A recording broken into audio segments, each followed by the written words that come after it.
नमस्कार दोस्तों, जय हिंद सभी को। दश के दम में एक बार फिर से आप सभी का स्वागत है।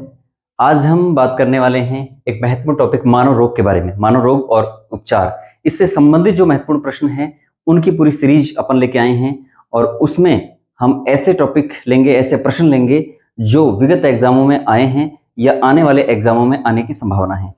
आप इन प्रश्नों से जिनकी साइंस अच्छी है वो चेक कर सकते हैं कि कौन कौन से प्रश्नों को आप सॉल्व कर सकते हैं, आप अपनी साइंस की नॉलेज को चेक कर सकते हैं। और जिनकी साइंस कमजोर है, जिनको पढ़ने की आवश्यकता है, उनकी साइंस इससे स्ट्रांग होगी, बूस्ट होगी। तो करते हैं स्टार्ट।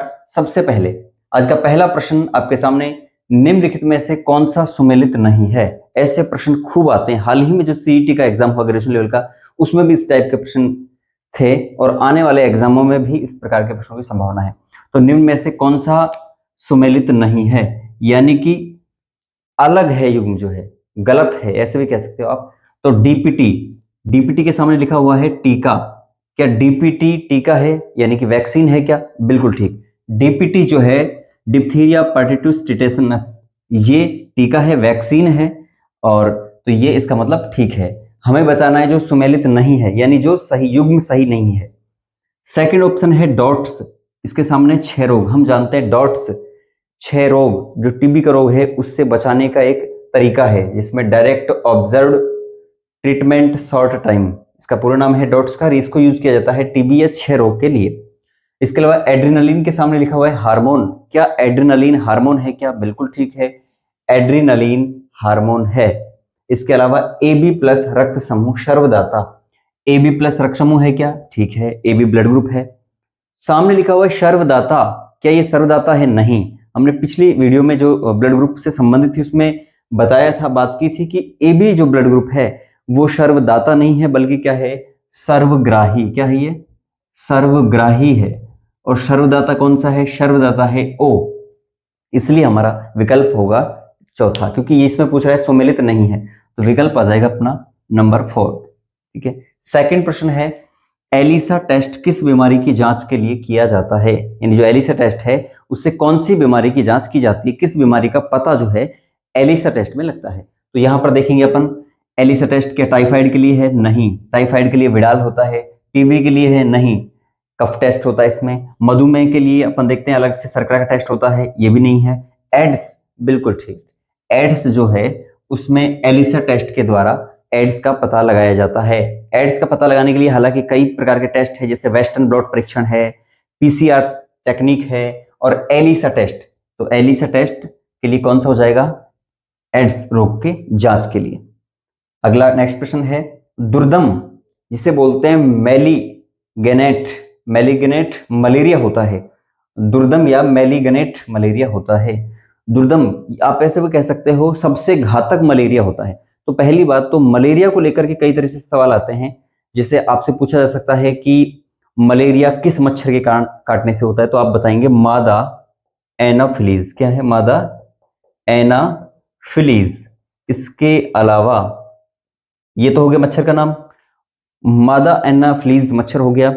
और ये जो मच्छर है ये कई प्रकार के मलेरिया करता है, यानी मलेरिया जो है वो भी कई टाइप के होते हैं, जिसमें प्लाज्मोडियम वाइवेक्स है, प्लाज्मोडियम ओवेल है, प्लाज्मोडियम मलेरिया है, प्लाज्मोडियम फैल्सीफेरम है। तो इनमें सबसे ज्यादा दुर्दम यानी सबसे घातक मलेरिया कौन सा है? तो इनमें सबसे घातक जो मलेरिया है वो है प्लाज्मोडियम फैल्सीफेरम। कौन सा है? प्लाज्मोडियम फैल्सीफेरम सबसे ज्यादा घातक मलेरिया है। और मलेरिया में सामान्यतः व्यक्ति की मृत्यु नहीं होती, इतना घातक नहीं होता, लेकिन अगर प्लाज्मोडियम फैल्सीफेरम किसी को हो जाता है तो उसमें जान का खतरा भी रहता है। इसके अलावा अगला प्रश्न है, निम्न में से किस रोग को एंटीबायोटिक्स द्वारा ठीक नहीं किया जा सकता?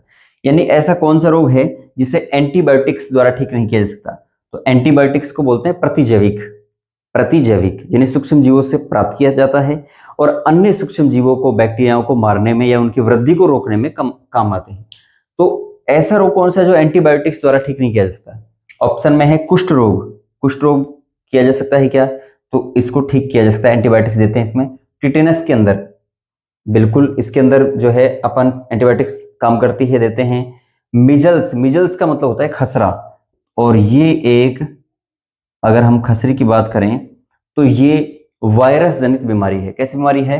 वायरस जनित, वायरस जनित बीमारी है। और वायरस जनित बीमारियों में जो है एंटीबायोटिक्स यानी प्रतिजैविक काम नहीं करती है। हेजे में काम करती है, क्योंकि हेजा भी क्या है? जीवाणु जनित रोग है। ध्यान रखेंगे, ऐसे रोग जो वायरसों के कारण होते हैं, वायरल के कारण होते हैं, उनमें एंटीबायोटिक्स काम नहीं करती। क्यों काम नहीं करती? क्योंकि एंटीबायोटिक्स जो है वो जीवाणुओं की कोशिका जो भित्ति है उसको नष्ट करती है, और वायरस के अंदर कोशिका भित्ति एब्सेंट होती है, इसलिए उन पर काम नहीं करती।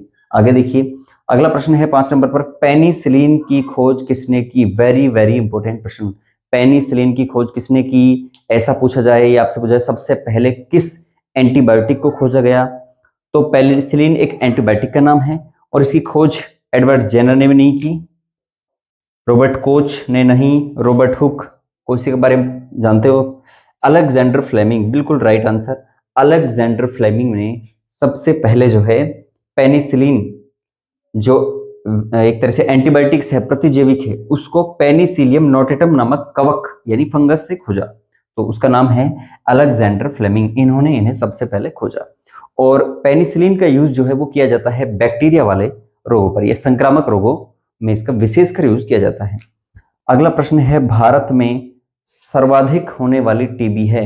आपको पता है दोस्तों, टीबी भी कई प्रकार की होती है, और भारत में सबसे ज्यादा जो टीबी है, माइकोबैक्टीरियम ट्यूबरक्लोसिस, जो जीवाणु से होने वाली एक बीमारी है, जीवाणु जनित जो रोग है, वो भारत में सबसे ज्यादा कौन सी टाइप की होती है? तो इसमें यकृत वाली होती है, फेफड़े लंग्स वाली होती है, अस्थि वाली होती है, या रक्त की जो टीबी है वो होती है। तो ध्यान रखिए, भारत में आपने देखा होगा नशे का इतना ज्यादा प्रभाव है, या मैं कहूं दुष्प्रभाव है, भारत के लगभग लगभग हर घर को जो है नशे ने अपनी चपेट में ली हुई है, लिया हुआ है। तो उस कारण से भारत में सर्वाधिक जो टीबी होती है, ट्यूबरक्लोसिस, वो होती है लंग्स वाली, फेफड़े की। ठीक है, वेरी वेरी इंपॉर्टेंट प्रश्न।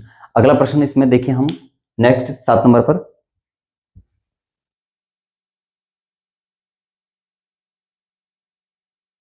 नेक्स्ट प्रश्न है 7 नंबर पर, डेंगू बुखार के लिए उत्तरदायी है, यानी जो डेंगू बुखार है वो किस कारण से होता है? तो सबसे पहले प्रोटोजोआ। क्या प्रोटोजोआ होता है? तो प्रोटोजोआ में जैसे अपना अमीबा है, पैराविशम वगैरह, इस तरह से इसमें आता है, लेकिन प्रोटोजोआ के कारण ये नहीं होता। जीवाणु, क्या जीवाणु जनित होता है? नहीं। वायरस जनित या कवक जनित? तो ध्यान रखिए, डेंगू जो बुखार है वो वायरस के कारण होता है, या वायरस इसका जो है रोग कारक है। अब दोस्तों यहां पर थोड़ा सा कंफ्यूज करने वाला ये प्रश्न है। देखिए, इसमें पूछा है डेंगू बुखार के लिए उत्तरदायी है, ऑप्शन में प्रोटोजोआ, जीवाणु, वायरस और कवक है।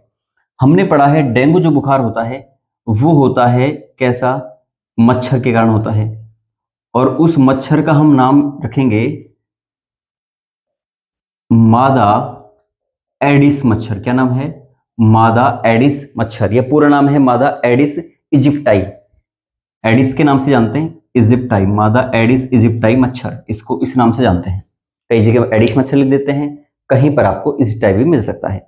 तो ये जो मच्छर है, इस कारण से डेंगू बुखार होता है, और इस मच्छर की लार में जो वायरस होता है उसका नाम होता है आर्बो वायरस। क्या नाम है? Arbo virus. तो इसमें केवल ये पूछा है कि डेंगू बुखार के लिए उत्तरदायी है, तो अगर इसमें मादा एडिस मच्छर आता और ये नहीं होता तो वो कर देते, लेकिन यहां पर वो पूछ रहा है कि मुख्य जो कारक है वो क्या है, तो प्रोटोजोआ, जीवाणु, वायरस और कवक में से वायरस आ जाएगा। ठीक है, इसके अलावा जबकि अगर मलेरिया की बात करें, मलेरिया रोग का कारक, तो क्या वहां पर भी वायरस है? नहीं, वहां पर हो जाएगा प्रोटोजोआ, जिसका नाम है प्लाज्मोडियम। ठीक है, इसके अलावा बीसीजी का टीका किस रोग के लिए लगाया जाता है, यानी कौन से रोग की सुरक्षा के लिए बीसीजी का टीका या वैक्सीन लगाई जाती है?